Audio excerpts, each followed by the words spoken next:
Now ni siku nyingine ya kipekee ndani ya Kijiwe Mchongo na UTT AMIS. Bwana, mimi ni Ali Upuju, Kuntunye Kilimdimu Mwandila, tuko Sukari House. Kama kawaida yetu tumekuja kusompa mtaa baada mtaa kuweza kuzungumza na ndugu wawekezaji kuhusiana na masuala ya uwekezaji, au sivyo? Bwana, karibu sana na usitoke. Mkubwa, habari? Salama. Kwema kabisa. Kwema. Bwana, mimi ni Ali Upuju, sijui ndugu yangu unaitwa nani na umetokea wapi? Naitwa Davis Kamgisha, natokea Tabata.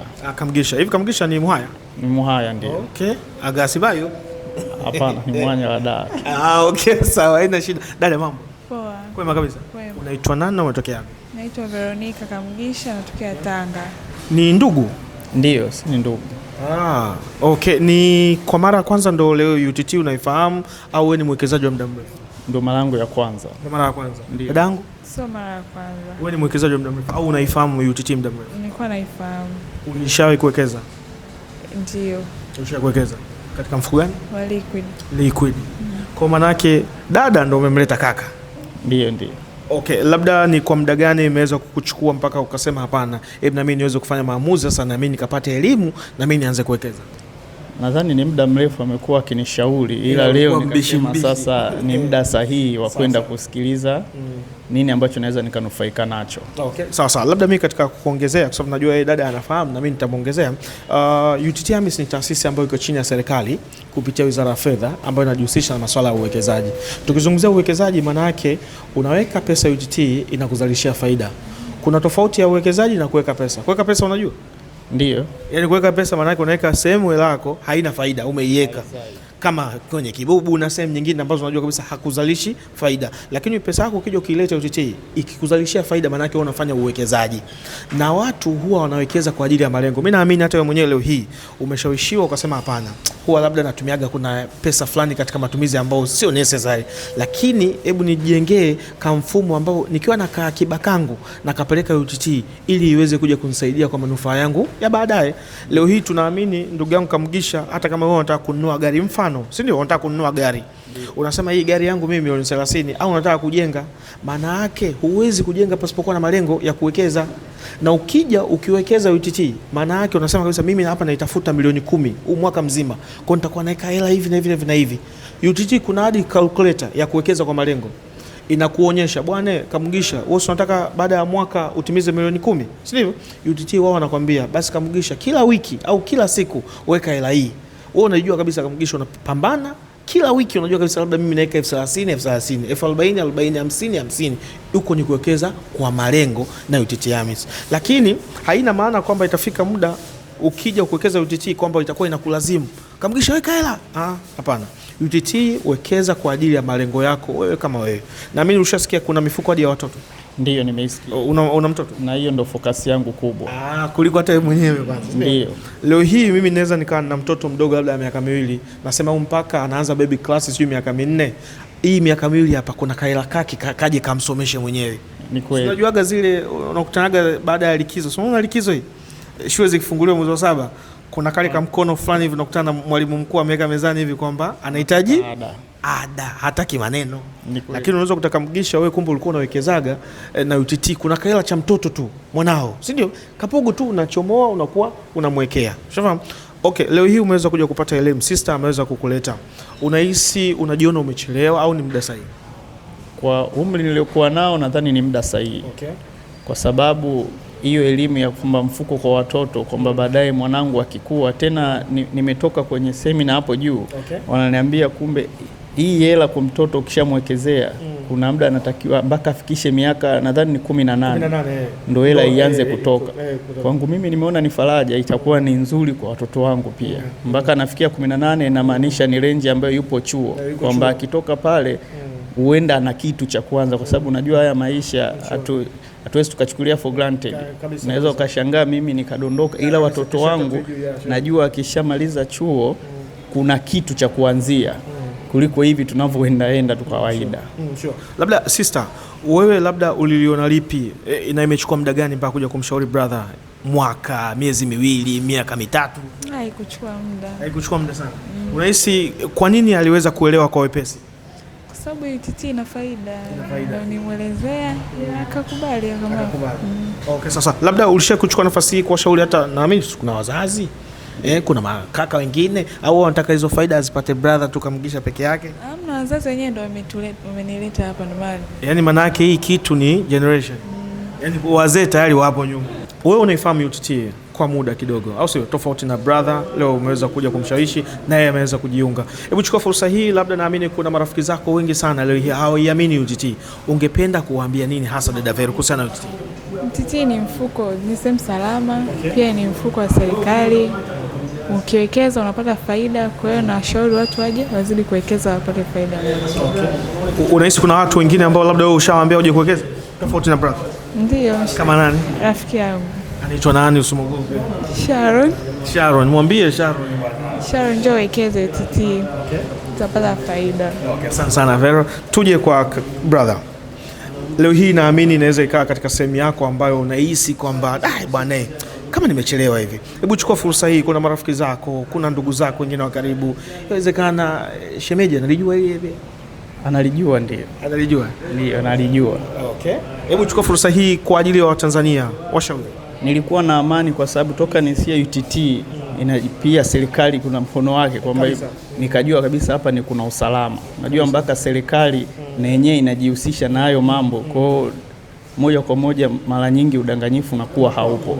Toka nijue hilo nikasema kwa sababu litakuwa lipo kwenye usalama basi ni sahihi na mimi pia kujiunga na UTT. Okay.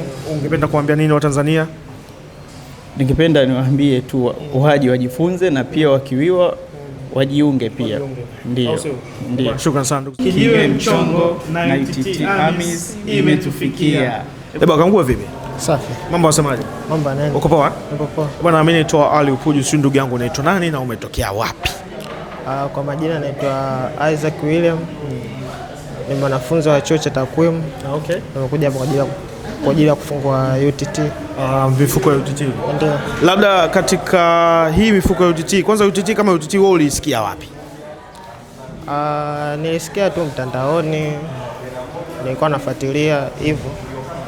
Okay, labda na hakuna mtu yote labda ambaye aliweza kuambia labda baba, rafiki, bwana wafuatilia wa UTT wana faida kubwa sana, hebu pata elimu, au ni wewe mwenyewe?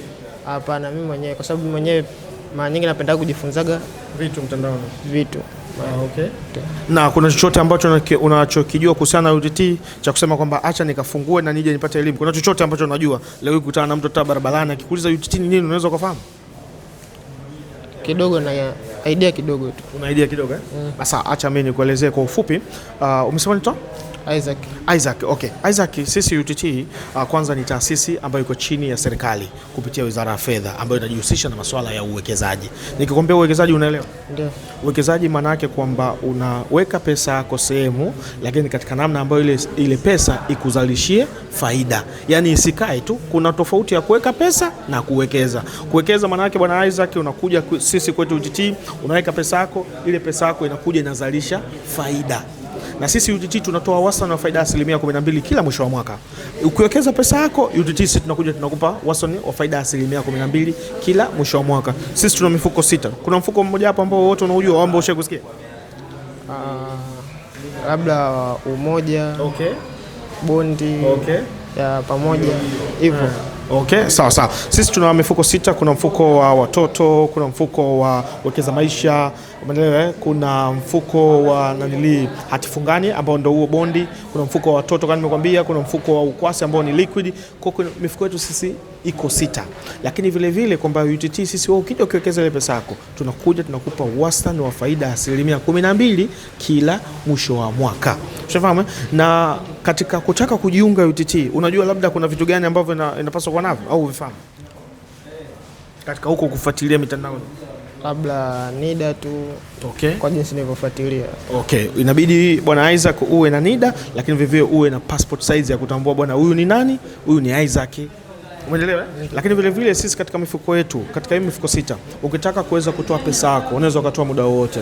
Umeelewa? Yaani kwa mfano kama wewe Isaac, pesa yako umeweka UTT, una shida nao, umepata changamoto, unaweza ukatoa muda wote. Mfuko wa liquid ambao ni ukwasi, unaweza ukatoa ndani ya siku 3 za kazi. Lakini mifuko mingine hii iliyobaki unaweza ukatoa ndani ya siku 10 za kazi. Sio, umeelewa bwana? Ndio. Leo hii ukija ukikutana na marafiki zako chuoni, labda umekutana na ndugu zako yoyote, mzazi labda kama ni baba au mama, ungependa kumshauri nini kuhusiana na hii mifuko yetu ya UTT? UTT ni kwa vile tangu nianza kuifuatilia UTT nimegundua kwamba ni mfuko salama zaidi. Okay. Pia ni mfuko wa kiserikali zaidi. Okay. Ambao hauna longolongo. Pia jinsi kadri unavyoweka hela yako na hela yako inazidi kuongezeka. Okay. Hivyo tu. Kwa ungependa labda kuwashauri nini marafiki zako? Wajiunge kwenye UTT. Waje UTT. Au sio? Na ukitoka hapa utaenda kuwafuata wanafunzi wenzio wa chuo cha takwimu? Nitashauri basi. Utawashauri? Basi poa. Shukrani sana ndugu yangu. Kijiwe mchongo na UTT AMIS imenifikia. Bwana, niko na afisa kutoka UTT AMIS, niko na Brian Kiwere. Vipi ndugu yangu? Safi kabisa. Mambo unasemaje? Shwari kabisa. Kwema kabisa. Kwema kabisa. Muda mrefu unajua hatujakaa katika panel ya ile maswali na majibu. Sasa Brian, tunaelekea Sabasaba. Zimebaki siku chache hasa. Na tunafahamu sisi katika Sabasaba pale huwa tunapataga umati mkubwa sana wa watu kuhusiana na masuala ya uwekezaji. Kuna baadhi ya watu wanapendelea sana kuja pale kuweza kupata elimu. Sabasaba mwaka huu tutarajia nini hasa? Je, kutakuwa kuna wigo mkubwa sana wa utoaji wa elimu? Yes, wigo utakuwa mkubwa sana kwa sababu tunaona mwamko kwa Watanzania kwa ujumla kuhusiana na masuala ya uwekezaji umekuwa mkubwa sana. Okay. Kwa mimi ningependa kuwasihi Watanzania ambao wanatamani kuwekeza na UTT AMIS lakini bado hawajajua wanaanza vipi. Katika maonyesho ya Sabasaba watembelee, yani wasisite kutembelea banda letu la UTT AMIS kwa ajili ya kupata hii elimu namna gani ya kufanya uwekezaji na UTT AMIS. Yes. Uwekezaji na UTT AMIS.